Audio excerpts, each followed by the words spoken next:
My name is Filippo Cerajoli.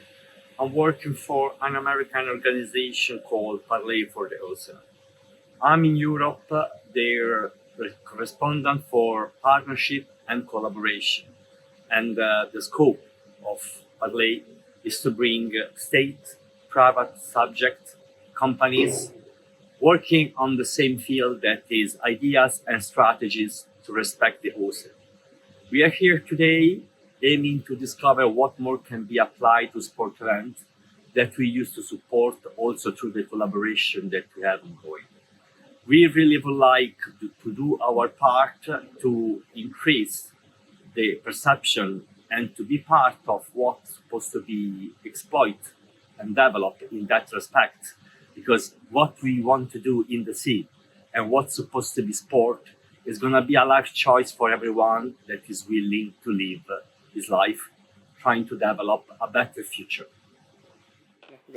So in my job, I represent the National Federation within handball, or the Handball Association. And we, of course, have to work up against international federations, both the European and the international. And then we have our whole grassroots, or the associations that is like there where you play the handball, actually. And to be between those two areas, I think we have a big responsibility in telling people why we have to work with sustainability, and also we are the one who can map all the barriers, because we can understand like the bottom, how do they actually work and thrive, how is their everyday business when it comes to handball, and then we are also being led by all the writings and all the manuals that we get from the international federations whenever we do like tournaments or we have to go out and play playoffs in the world. So we will see where is what is the tasks that we have to live up to when it comes to the international work, and what can we bear down to, I call it grassroots, I don't know a better word for it, and where can we affect that?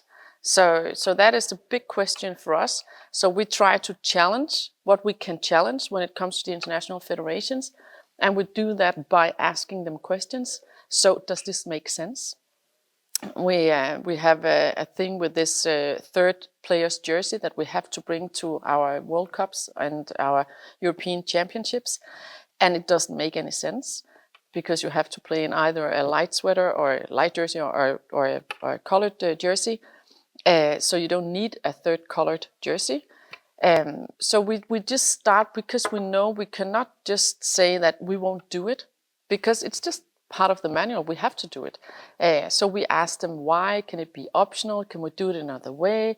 Just think about it. And if you go to the international federations with a curiosity about how they plan the work, I find it that we are, as a national federation, a better spot, instead of just sitting here being, like pointy fingers or just saying, no, we can't do like this, or you're stupid, you don't get it, how important it is that we do like help the climate change going in the right directions. So I think to have this role, because we're in the middle, we see things that they don't see on the other sides, because we are the one handling it on an everyday basis. So I think our role is to be curious, ask the questions, listen, and then look at opportunities and kind of like nudge them into the right people. I mean, this is all about people, right? And something I need to also reflect on, you representing handball, and here as a part of the Access Project, we have large outdoor stadiums and venues. You were talking about waste management, mobility, behavior, and all this. Could you perhaps reflect on the differences between those who attend indoor sports and outdoor sports? Because the differences are, well, the system boundaries are different. Is the behavior different? Do they, pre-match, during the match, post-match? What's common? What's different? So the common parts is that the behavior of the fans is very similar. And also when we do big handball tournaments, we also have like a big fan zone where you can come, you can eat, you can drink, you can have fun, you can do different kind of things, and then you go in and you watch the game, and then you leave the area. And you do the same in the outdoor sports. And what we see, how they behave around waste and how they walk away from everything, that's the same. It doesn't really differ. They just like toss whatever they have. And we have also raised them in a way because we have a lot of volunteers. And throughout all the years, you leave the arena and then someone will come and pick up the garbage after you. So you don't need to do that. So how can we change that behavior? And in that sense, we have to accept that there is actually different, it differs in that part. So when you are an outdoor, the most arenas, they're bigger than the indoor arenas. So that makes security an issue. So outside, I've just been to a football field to do a little field trip in how they do their waste sorting.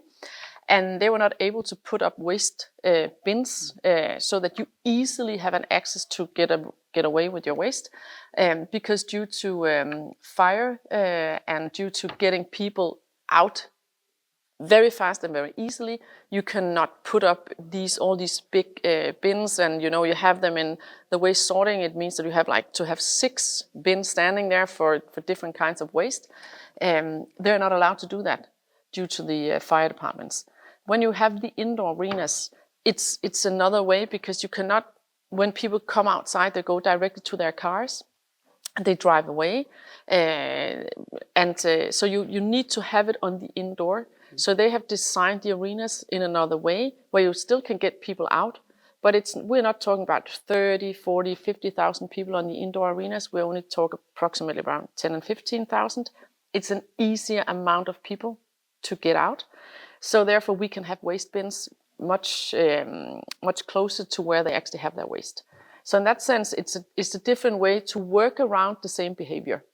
So in that sense, we're very different. And now together with the DBU here in Denmark, handball and football, we're starting to work together how to understand the behavior of our fans, outside, inside.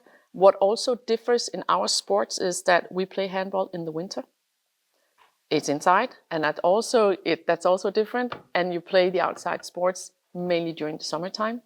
So that also makes, different kinds of how do you travel? You know that when we have a big football match in Copenhagen, 80% they come with the public transportation. When we have a match in Herning, in the west coast of Denmark, out on a field, 95% they come in their own car. So in the transportation also, it differs a little bit. But we're trying to look into that to better understand what drives our fans, and what do they expect from us actually, to what kind of settings do they need to fit into when it comes to sustainability and responsibility. So yeah, we both have something in common, but there's also some differences. Hello, I am Anna Merlini from Italy. I'm responsible for sustainability for the Italian Canoe and Kayak Federation. And we are an outdoor sport, and we are dependent on the environment. So we need water, and we had a lot of cancelled competition, for instance, last year for lack of water. So we need to act in terms of sustainability and in terms of best practice. And we have to look at the future and to look for a new generation and give a clear message for the future and for our environment. And in the past, we had a lot of projects for sustainability and environmental best practice. And one of the most important is related to the plastic-free best practice. And so we are trying to give this message in order to preserve our lake, sea, and rivers, and so on.